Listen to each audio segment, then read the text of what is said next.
Hello and welcome to this episode of your Hypnotic Bedtime story. If you will remember, last time you were on an elevator with a little boy who looked like he'd been having such a hard time.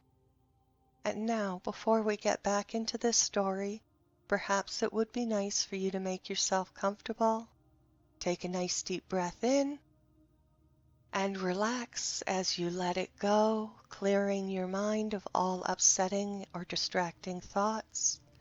And you can focus your attention on what's going on the wall behind me, the sound of my voice, or you can just close your eyes and let your mind drift and wander. I'm sure whatever you choose to do will be the correct choice.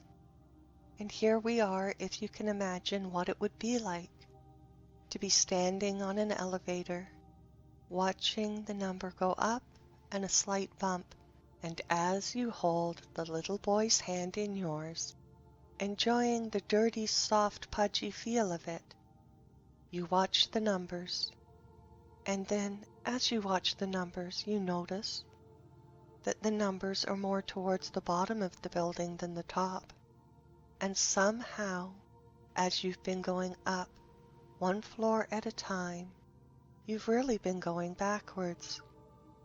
You look down at the boy and you see he's just staring at you.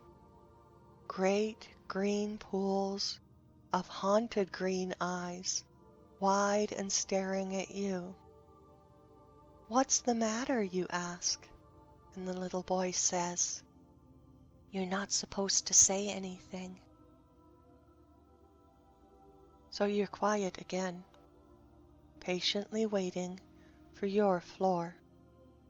You hope somebody comes on the elevator to take care of the little boy, but nobody does, and soon the doors open and the little boy says, "This is your floor." You carefully step off of the elevator into a very vast and large empty room. And in the vast and large empty room, in the very middle of it all, is a desk with a man sitting at the desk, and in front of the desk there are two chairs, a large chair and a little chair, both of them rocking chairs. And you know the large rocking chair must be for you, and the little rocking chair must be for him. You wait for him to speak, and soon enough he does. And he says, "I suppose you're wondering why you're here." "I suppose you're wondering why you're here," the man says. And yes, you say, "I am very much wondering why I'm here." And he motions towards the window and says, "Simply look out the window and you will know." So you leave the boy and the man and you walk across the vast room to look out the window. And when you look out the window, you simply see a beach. Just a beach, nothing special about it. And this does not tell you why you are here. So you go back to the man and say, "Looking at the beach does not tell me why I am here and why I cannot wake up from this silly dream." And the man smiles and says, "You are not dreaming. This is real. Where you were before was the dream. Dreams are always more boring than real life." You don't believe him, not one bit. So you take the little boy by the hand and go back to the elevator. You push the button and wait, and wait, and wait some more. You wait and wait and wait some more, pushing the button, and pushing it again. You and the little boy get back onto the elevator, and you see one large button this time, only one, and it points down. It's a big button and it takes both your hands and all your strength to push it, but as soon as you do, you feel comforted to feel the elevator is going down. Down and down it goes, this time not bumping at every floor. And when you look at the symbols above the door, they're not there anymore either. There are only rows of buttons, all of them pointing down. Whoosh! It's going very, very quick. It's going down so quickly it's giving you a butterfly feeling in your stomach. And then, faster and faster and faster it goes down.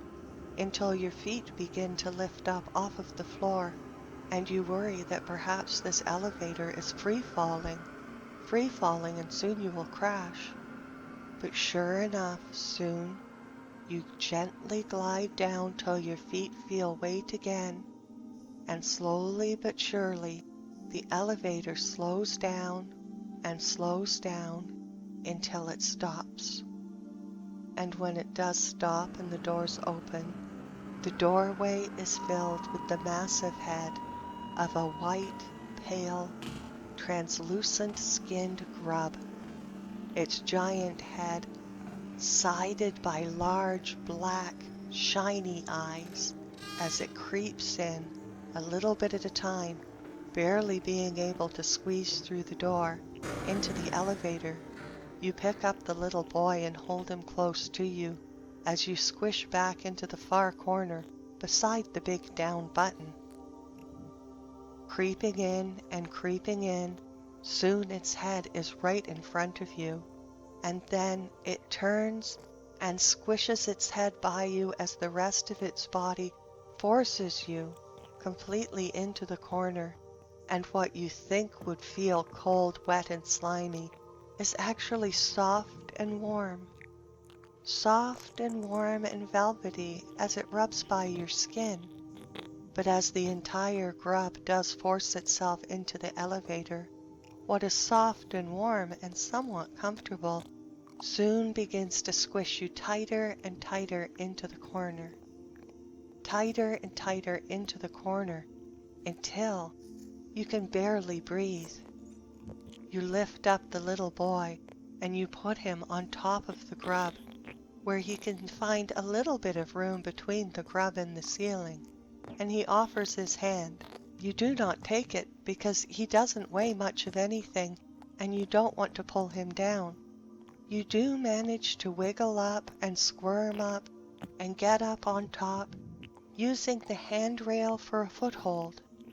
And there you are, in a little bit of cramped space, sitting on top of this great, undulating, white, translucent-skinned bug. And you wait, hoping the door will open soon. The elevator doesn't move this time. It just stays there. It stays there and stays there. And soon you become quite sleepy and you think maybe it's from lack of air, or maybe it's because this bug is so soft and warm. You and the boy curl up on top of it to rest for a time, and you start to drift off, drifting off and drifting off, drifting off and drifting off, feeling warm, loved, and comfortable. And just as you're almost asleep, almost but not quite, the doors slide open and you see you have arrived at the beach. You climb down to outside onto your beach, your familiar beach, and you're very glad to see it. And you climb down off of the grub and help the little boy down, leaving the cramped elevator behind, so you can take a walk on your beach and enjoy yourself. Once you and the boy are there, you tell him, "Here, I am supposed to say something, and I am here to tell you that this is my beach." You both look around at the elevator, but it is gone, and you walk out onto the soft sand to sit down and enjoy the sunset. As you both are sitting there enjoying the sunset, you ask the little boy why you were there, and he looks up with a big smile this time and says, "I'll tell you in the next episode because this one is over for now. And I wish you a good night and pleasant dreams. And I hope you enjoyed this part of the story, and you can find out what happens at the beach later after you've had a sleep, or maybe you're just flipping to the next episode. Whatever you're doing, I'm sure it is the correct choice. So have a good night. I'm wishing you well, and I'll see you next time. Bye-bye for now.